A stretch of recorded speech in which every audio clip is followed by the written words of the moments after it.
What if the loose change sitting in your pocket right now is hiding a coin almost nobody pays attention to anymore? Most people see a dime and think it's just 10 cents. Small, common, easy to ignore. But collectors know something different. Some Roosevelt dimes carry hidden history, rare mint mistakes, and surprising collector value that can turn an ordinary coin into something worth far more than face value. Today, we're looking at 4 Roosevelt dimes from 4 different years: 1967, 1977, 1984, and 1991. At first glance, they may look almost identical. Same portrait, same silver-colored appearance, same torch design on the back, but each one tells a different story about American coin history, minting changes, and collector discoveries that still excite coin hunters today. And here's the crazy part. Millions of people spend these coins every single day without checking the details. Tiny mint errors, doubled lettering, off-center strikes, and high-grade conditions can completely change a coin's value. Some rare Roosevelt dimes have sold for hundreds, even thousands of dollars, simply because someone noticed something everybody else missed. So before you dump your spare change into a jar or spend it at a vending machine, take a closer look. One of these dates could surprise you. Let's start with the 1967 Roosevelt dime, a coin that came from one of the strangest periods in modern American coin history. The 1967 Roosevelt dime may not look rare at first, but this coin was made during a very unusual time in the United States Mint. To understand why collectors pay attention to it today, we have to go back to the mid-1960s, when America was facing a serious coin shortage. During the early 1960s, silver prices started rising fast. People realized that older dimes, quarters, and half dollars contained real silver. That caused millions of coins to disappear from circulation because people began saving them instead of spending them. The government became worried that everyday commerce could be affected if coins vanished from circulation completely. So in 1965, the U.S. Mint made a major change. Roosevelt dimes stopped being made from 90% silver and switched to a copper-nickel-clad composition. The 1967 dime was part of this new generation of coins. Instead of silver, these dimes were made with a pure copper center covered by nickel layers. That's why when you look at the edge of a 1967 dime, you'll usually see a thin copper stripe running through the middle. Another interesting detail about the 1967 dime is the missing mint mark. Normally, US coins include a small letter showing where they were made, like P for Philadelphia or D for Denver. But between 1965 and 1967, the mint removed mint marks entirely. Officials believed collectors were pulling coins from circulation too aggressively, so they tried to reduce coin collecting excitement by eliminating mint marks. That makes the 1967 dime unique in American coin history. Now, most 1967 dimes are only worth face value in circulated condition, but collectors still search them carefully because rare mint errors can be extremely valuable. One error collectors look for is the doubled die error. This happens when part of the design is stamped twice at slightly different angles. On some coins, the lettering may appear doubled under magnification. Another valuable error is the off-center strike. That happens when the blank coin planchet isn't positioned correctly during minting. Part of the design may be missing, while another section looks stretched or shifted. There are also clipped planchet errors, die cracks, and broad strike errors that can make a 1967 dime much more valuable than normal. Condition matters too. Coins that still have strong luster, sharp details, and minimal scratches are worth far more to collectors. A 1967 dime found in near-perfect condition could sell for significantly more than an average circulated example. And here's something many people don't realize. Because these dimes circulated heavily for decades, finding one in excellent condition today is much harder than it sounds. The Roosevelt design itself also carries historical importance. The front features President Franklin D. Roosevelt, who helped lead America through the Great Depression and World War II. After his death in 1945, the dime was redesigned in his honor, because Roosevelt strongly supported the March of Dimes campaign against polio. On the back of the coin, you'll see a torch in the center representing liberty. Beside it are olive and oak branches, symbols of peace and strength. Even though millions of 1967 dimes were produced, collectors continue searching through bank rolls and old change jars, hoping to discover an overlooked era coin or high-grade survivor. That's what makes coin collecting exciting. The smallest details can completely change a coin's story. And next, we move into the late 1970s with another Roosevelt dime that many people ignore, the 1977 dime. The 1977 Roosevelt dime is one of those coins people spend every day without a second thought. It's small, common-looking, and easy to overlook. But for collectors, this coin can still hold surprises, especially when rare eras or exceptional condition enter the picture. By 1977, the United States Mint had fully adjusted to the post-silver era. Roosevelt dimes were now firmly established as copper-nickel-clad coins, and production numbers were enormous. Millions upon millions of dimes entered circulation that year, helping fuel daily commerce across America. Most 1977 dimes won't make anyone rich. In worn condition, they're generally worth face value, but coin collecting isn't always about age alone. Sometimes the real value comes from rarity within condition or unusual mint mistakes. One thing collectors immediately examine on a 1977 dime is the mint mark. Coins from Philadelphia usually carried no mint mark during that era, while Denver coins displayed a small D near Roosevelt's neck on the obverse side. Collectors carefully inspect both varieties for errors.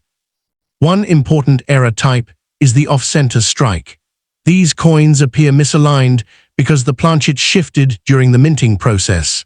If enough of the design remains visible while showing dramatic misalignment, collectors often pay strong premiums for them. Another possible error is a broad strike.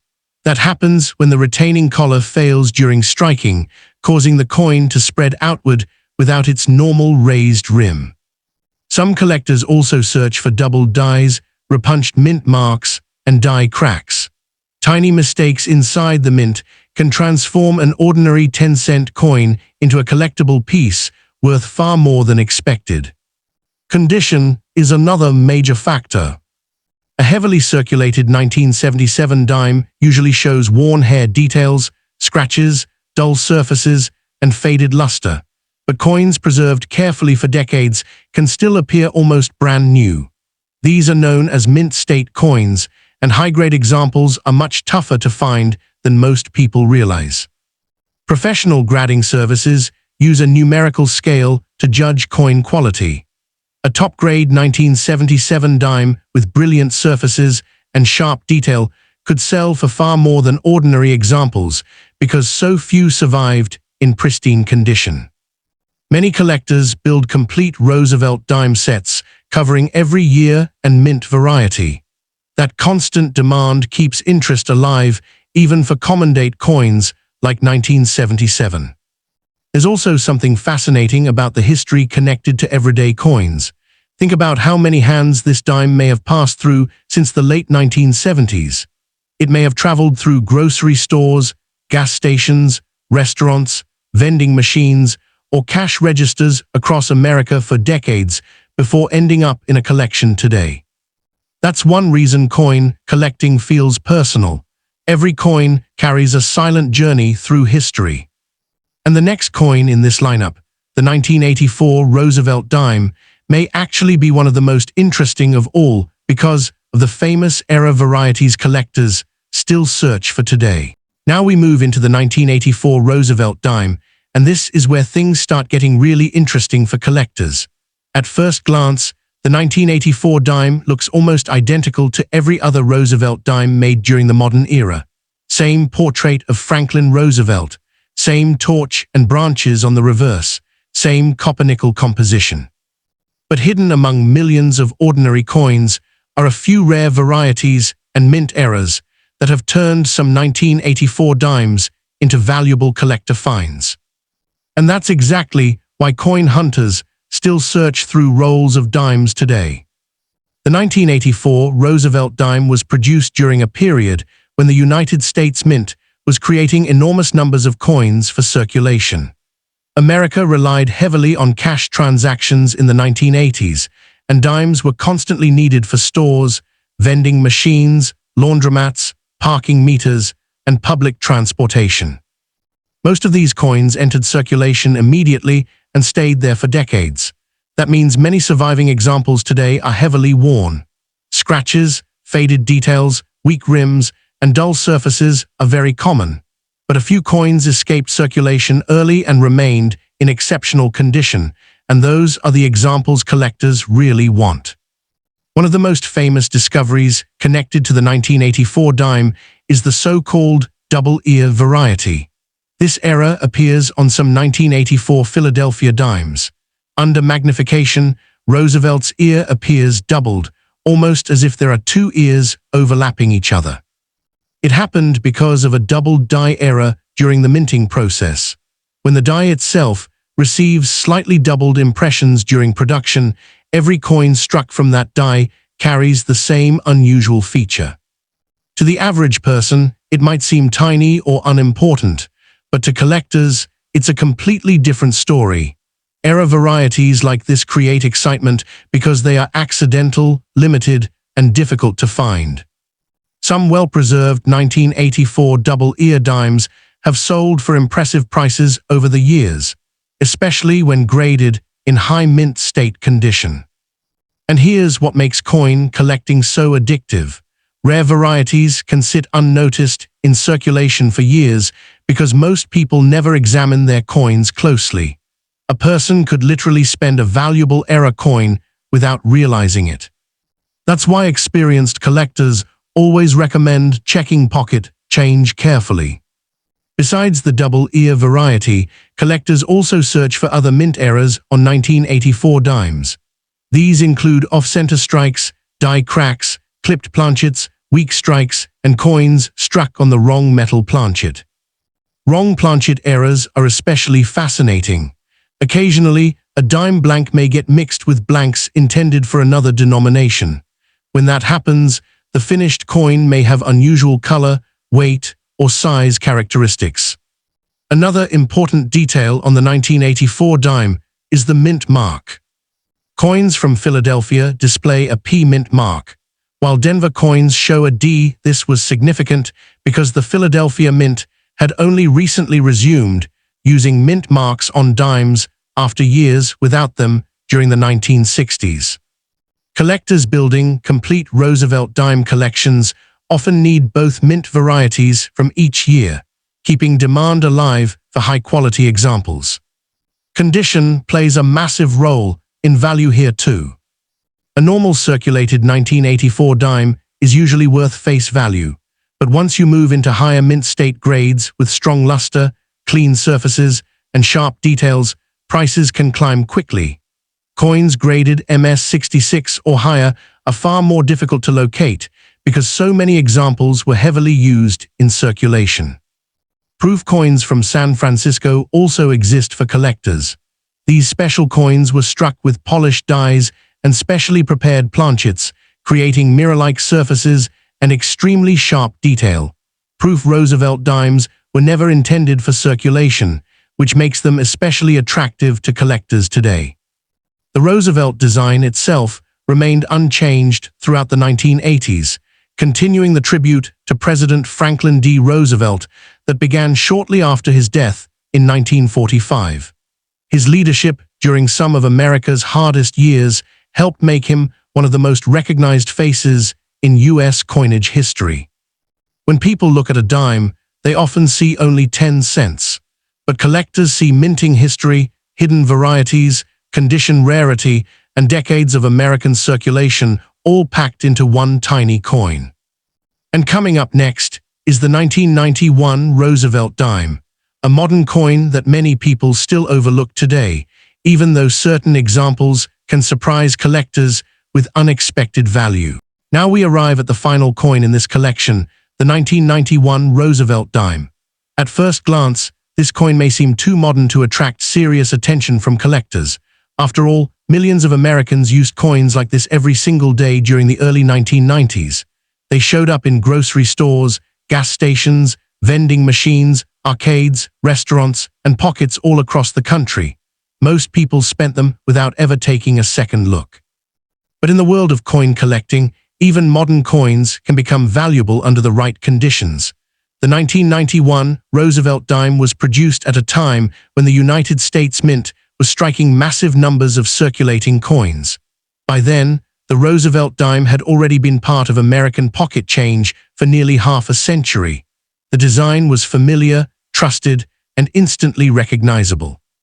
Like the earlier clad dimes, the 1991 version was made from a copper core covered by nickel layers. If you examine the edge closely, you'll usually see the thin copper stripe that identifies it as a clad coin rather than a silver one. Most circulated 1991 dimes are only worth face value today. But collectors know there are several important things that can change the value dramatically. The first factor is condition. Because dimes are small coins, they wear down quickly in circulation. Tiny scratches, contact marks, weak details, and dull surfaces appear fast after years of everyday use. Finding a 1991 dime with full original mint luster, clean surfaces, and sharp details can actually be much harder than many people expect. That's why high-grade examples are important. Professional grading companies evaluate coins using a mint state scale. The closer a coin comes to perfect condition, the more desirable it becomes to collectors. A top-quality 1991 dime graded at the highest levels can sell for surprisingly strong prices compared to ordinary examples.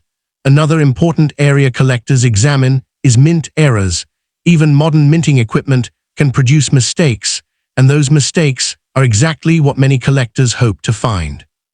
On 1991 Roosevelt dimes, collectors search for off-center strikes, die cracks, clipped planchets, weak strikes, and doubled dies. A doubled die occurs when the design on the die itself becomes slightly doubled during manufacturing. Under magnification, letters or numbers may appear duplicated or blurred. Error hunters carefully inspect dates, lettering, Roosevelt's profile, and other small details looking for signs of doubling. Off-center strikes are another exciting possibility. These happen when the blank planchet is not positioned correctly during striking. The result can create a coin with part of the design missing, while the remaining image appears shifted dramatically to one side. Broad strike errors also attract attention. These occur when the retaining collar fails during minting, allowing the metal to spread outward beyond normal dimensions. Collectors also check the mint marks carefully. In 1991, Roosevelt dimes were primarily produced at Philadelphia and Denver for circulation, while proof versions were struck in San Francisco. Philadelphia coins carried a P mint mark, Denver coins displayed a D, and proof coins from San Francisco used an S mint mark. Proof dimes from 1991 are especially beautiful because they were made using polished dies and specially prepared blanks. Their mirror-like surfaces and frosted details give them a very different appearance compared to normal circulation coins. Some proof coins later developed cameo or deep cameo contrast, making them even more desirable among collectors. Another reason collectors enjoy modern Roosevelt dimes is accessibility. Unlike extremely rare historic coins that cost thousands of dollars, Roosevelt dimes allow beginners to search through pocket change, coin rolls, or inherited collections looking for hidden treasures themselves. That sense of discovery keeps the hobby alive. And sometimes, valuable finds appear in the most unexpected places. People have discovered collectible era coins in bank rolls, old jars, flea markets, and even loose change received at stores. The Roosevelt dime series also represents continuity in American coinage history. Since 1946, the same basic design has remained in circulation, making it one of the longest-running coin designs in modern U.S. history. For many Americans, these coins are connected to everyday memories. School lunches, bus fares, arcade machines, laundromats, parking meters, and cash registers all involved dimes at one point. Each coin quietly passed through countless hands while carrying a small piece of American history, and that's what makes coin collecting so fascinating. Sometimes the smallest coins tell the biggest stories, so the next time you find an old Roosevelt dime in your pocket, Don't ignore it. Check the date. Look for mint marks. Search for unusual details, because hidden among ordinary change could be a coin collectors have been hunting for years. Thanks for watching, and before you go, make sure to like, subscribe, and check your own pocket change. You never know what treasure might already be hiding in your hands.